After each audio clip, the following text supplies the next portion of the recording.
जय हिमालय जय भारत। संसार भर में हिमालय लोग यूट्यूब चैनल देख रहे आप सभी का स्वागत है और मैं हूं भारत की राजधानी नई दिल्ली से डॉक्टर हरीश चंद्र लखेड़ा। भारत में कम्युनिस्ट आंदोलन का इतिहास दर्शाता है कि वर्ग संघर्ष की विचारधारा पर आधारित होने के बावजूद जाति का प्रश्न इससे अलग नहीं रहा।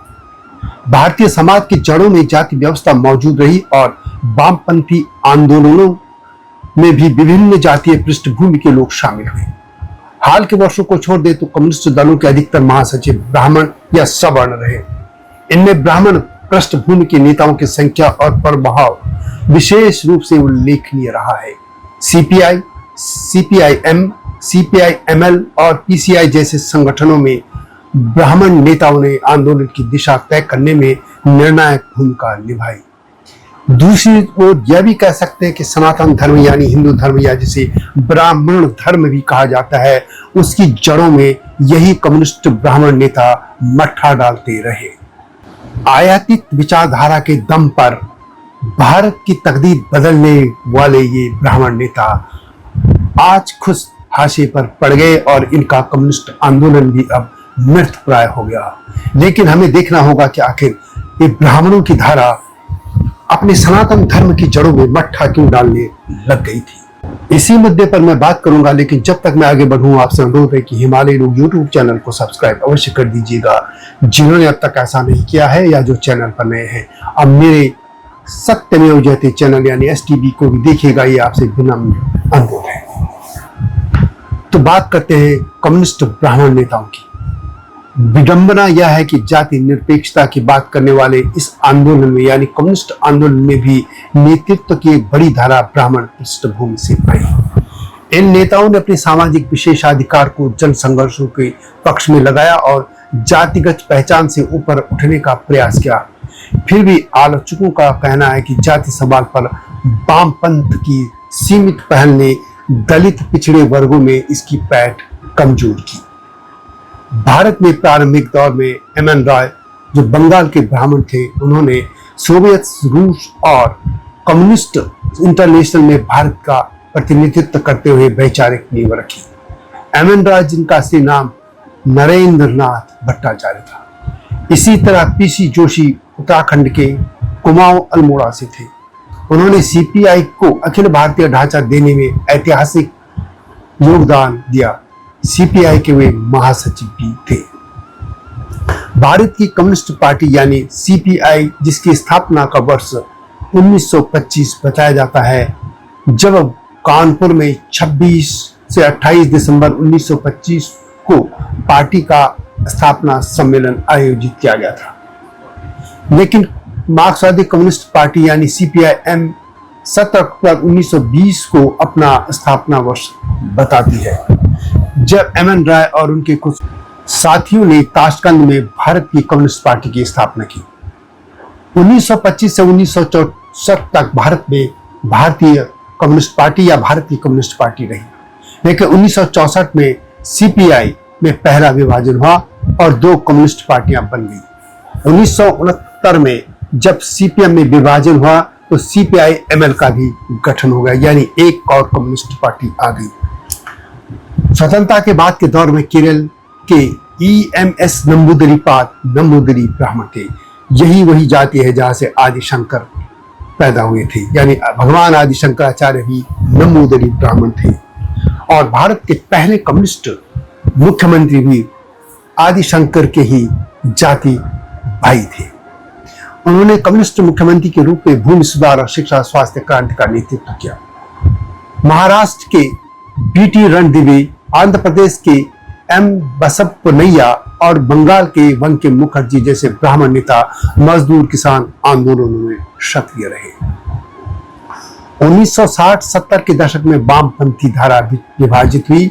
CPIM में आज की दौर की बात करें तो सीताराम येचुरी तेलुगु ब्राह्मण ने तब छात्र आंदोलनों में राष्ट्रीय नेतृत्व का सफर तय किया और वे पार्टी के महासचिव भी बने। पिछले वर्षों में उनका निधन हो गया। बंगाल में सुजान चक्रवर्ती जैसे ब्राह्मण नेता पार्टी को जमीनी संघर्ष से जोड़े रहे। CPI हो या CPM, उनके महासचिवों के यदि आप सूची देखेंगे तो या तो ब्राह्मण हैं या सवर्ण। यह जरूर है कि अब माकपा के महासचिव मरियम अलेक्जेंडर बेबी, जिन्हें एम बेबी के नाम से भी जाना जाता है, वे केरल के हैं, ईसाई हैं, जबकि भाजपा के महासचिव दोराईसामी राजा या डी राजा तमिलनाडु के दलित हैं। सीपीआई को आधिकारिक तौर पर हिंदी में भारतीय कम्युनिस्ट पार्टी या भाकपा के रूप में जाना जाता है, जबकि सीपीआईएम को हिंदी में भारतीय कम्युनिस्ट पार्टी मार्क्सवादी या माकपा के नाम से जाना जाता है। जैसा कि मैंने पहले भी कहा, सीपीआई और सीपीएम के अधिकतर महासचिव ब्राह्मणी रहे। सीपीआई के जो लोग महासचिव बने या बनाए गए, उनमें से एसपी घाटे, PC Joshi, BT Ranadive, Ajay Ghosh, Shripad Amrit Dange, MS नंबूदिरीपाद, सी राजेश्वर राव, इंद्रजीत गुप्त, एवी वर्धन और सुधाकर रेड्डी के नाम शामिल हैं। इसी तरह ये अब सीपीएम की बात करें तो उनके महासचिव जो पहले थे वो थे ईएमएस नंबूदिरीपाद, जो कि केरल के मुख्यमंत्री भी रहे। उनके बाद हरकिशन सिंह सुरजीत, फिर प्रकाश करात और सीताराम येचुरी और एमए बेबी आज के महासचिव हैं। नंबूदिरीपाद और येचुरी ब्राह्मण रहे हैं।